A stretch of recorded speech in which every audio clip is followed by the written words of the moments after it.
দেখেন, সিললে জরি, না সিললে মাবুনিদের ভাত রান্না করি। তা দেখুন, এই যে গাছ, এই গাছটা আপনারা কেউ চেনেন? এই গাছটার নাম বলে কেউ, দেখেন রাস্তার কানে হয়, কে বলে ভ্যাট গাছ, কে বলে ভাটুই গাছ। এই ভাটুই গাছের যে কি ক্ষমতা আছে, আমি যদি সারাদিনেকে বলি, এনার সম্বন্ধে বলি, শেষ হবে না। এই ভাটুই গাছের পাতাটা নেবেন, যাদের কচু কিমড়ি হয় পেটের ভিতরে, বহু ডাক্তারের ঔষধ খেয়েছেন, এই কিমড়ি ভালো করতে পারেন না।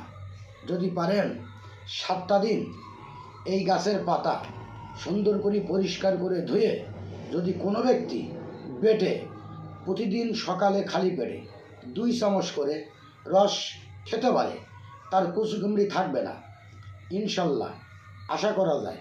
তা চেষ্টা করবেন এই পাতাটা খাওয়ার জন্য। যদি ভিডিওটা ভালো লাগে সবাইকে একটু জানিয়ে দেবেন, শেয়ার কমেন্ট করে দেবেন এবং 10 জনকে জানাবার সুযোগ করে দিবেন। ধন্যবাদ।